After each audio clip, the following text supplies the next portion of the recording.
Curiosidades del arte.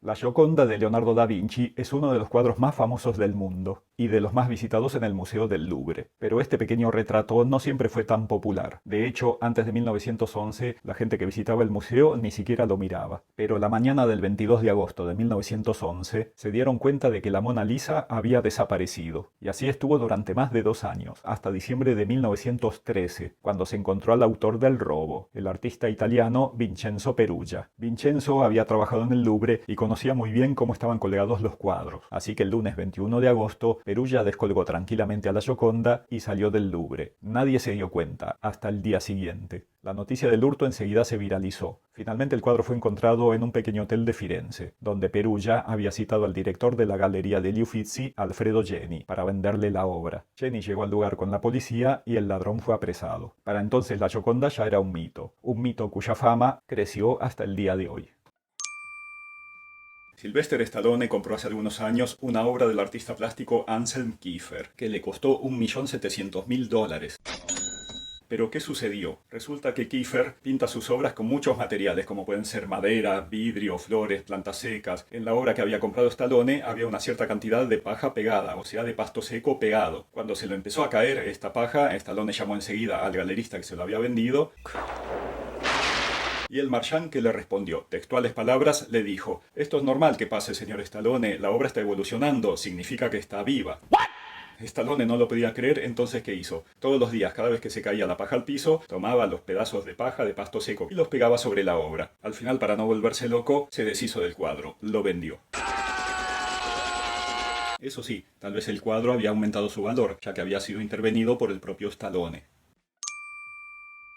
Todos conocemos el cuadro El Grito, del pintor noruego Edvard Munch, donde una extraña figura se lleva las manos al rostro y grita. Pero en realidad no. ¿Qué dijo? No. Es cierto que la figura se extraña y se lleva las manos a la cara, pero no grita. No. El propio Munch describe la escena de este modo. Paseaba por un sendero con 2 amigos. El sol se puso. De repente, el cielo se tiñó de rojo sangre.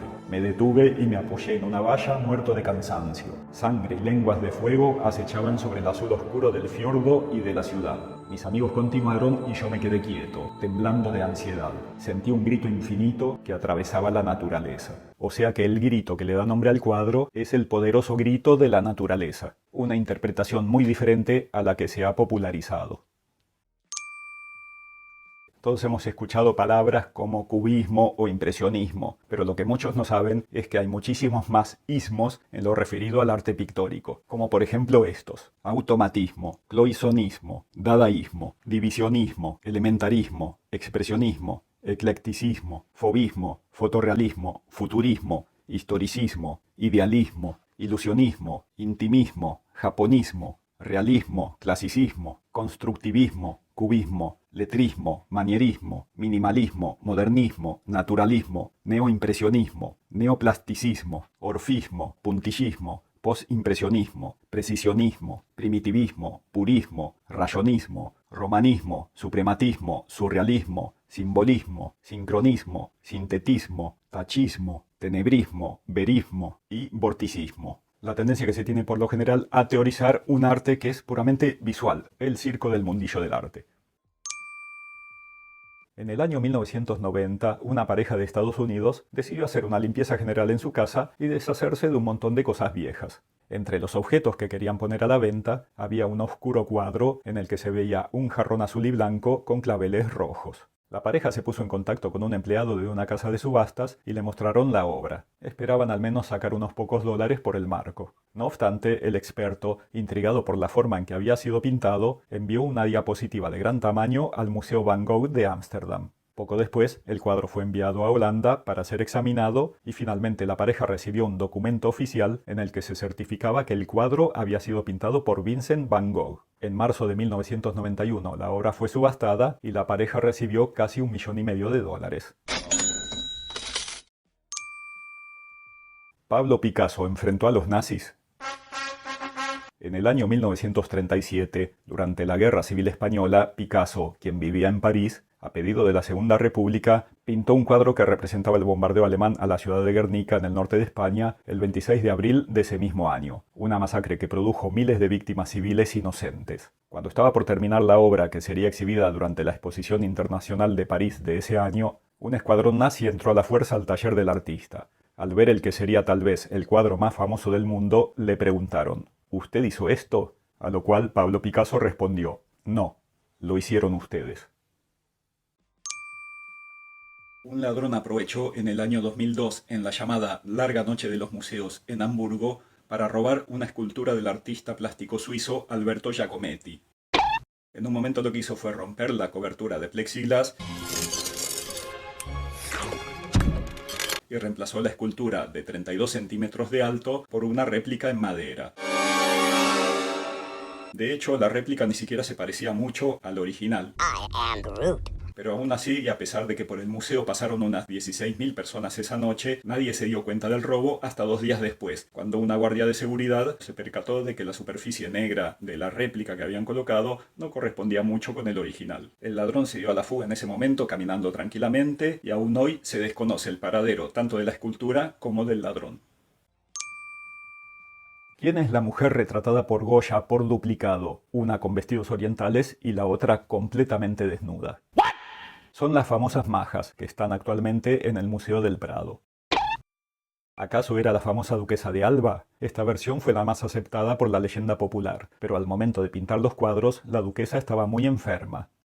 Tal vez era Pepita Tudó, amante de Manuel Godoy, quien encargó las obras. A pesar de las suposiciones, todavía no se ha podido confirmar quién es la mujer en cuestión. Quizás sea mejor así, ya que el misterio de las majas constituye uno de sus mayores atractivos.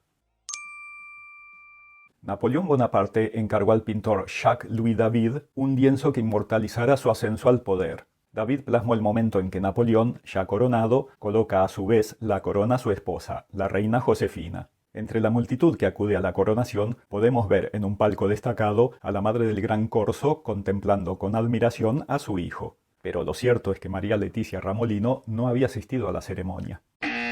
Según se decía, no aprobaba el matrimonio de su hijo con Josefina. Napoleón no dudó en pedir a David que incluyera a su madre entre los asistentes, porque ¿qué imagen daría al pueblo si salieran a la luz sus desavenencias familiares? El Photoshop de la época. El 21 de mayo de 1972, Laszlo Toth, un geólogo australiano, se paseaba tranquilamente por la Basílica de San Pedro, en el Vaticano. En un momento de modo inesperado, saltó por encima del comulgatorio de mármol y se subió a la Piedad de Miguel Ángel. A continuación sacó un martillo de su chaqueta y empezó a golpear la escultura mientras gritaba: «Soy Jesucristo, resucitado de entre los muertos». Para cuando lograron atraparlo, la figura de la Virgen había recibido 15 martillazos. En su declaración policial, el geólogo manifestó: «Hoy cumplo 33 años. Ahora que he alcanzado la edad de Cristo, puedo morir. Mátenme si lo desean. Soy Jesucristo e iré directamente al cielo». Las autoridades italianas consideraron, con brillante poder deductivo, que este muchacho sufría de alguna enfermedad mental. Por lo tanto, fue recluido durante 2 años en un hospital psiquiátrico. El 9 de febrero de 1974, cuando tenía 35 años de edad, fue puesto en libertad y deportado a Australia. En el año 1601, Caravaggio recibió un encargo de la iglesia Santa María de la Scala. Debía pintar un cuadro que reflejara el tránsito de la Virgen. Efectivamente, Caravaggio tomó sus pinceles y realizó un lienzo monumental, donde aparecía María yacente y los apóstoles custodiándola y lamentando su muerte. Hasta acá todo bien, pero Caravaggio tomaba sus modelos de los barrios más pobres del Trastevere. Representó en el cuadro a personajes vulgares y sucios. Es más, la figura yacente de la Virgen María parecía un cadáver recién salido de la morgue. De hecho, algunos rumores decían que el pintor había tomado como modelo de María a una prostituta ahogada en el Tíber. Pero existían normas a la hora de representar a personajes sagrados, y aquello fue una burla al decoro eclesiástico. Obviamente la obra fue rechazada, aunque por suerte no todos opinaban igual. Pedro Pablo Rubens contempló el cuadro y quedó absolutamente fascinado. Rubens convenció al duque de Mantua para que comprara la obra y actualmente se puede ver en el Museo del Louvre. En el díptico de Melun, Jean Fouquet representa a la Virgen María ofreciendo su seno al niño Jesús para que se alimente. Este tipo de representaciones era usual en la Edad Media, pero la belleza terrenal y el evidente erotismo de esta virgen resultaron en un escándalo. Para colmo se decía que la modelo era Agnès Sorel, la favorita del rey Carlos VII de Francia, un amante real haciendo de Virgen María. Era un sacrilegio. La identidad de la dama no se ha podido confirmar, pero la fecha de ejecución del díptico corresponde a la muerte de Agnès. ¿Casualidad? Cada uno sacará sus propias conclusiones.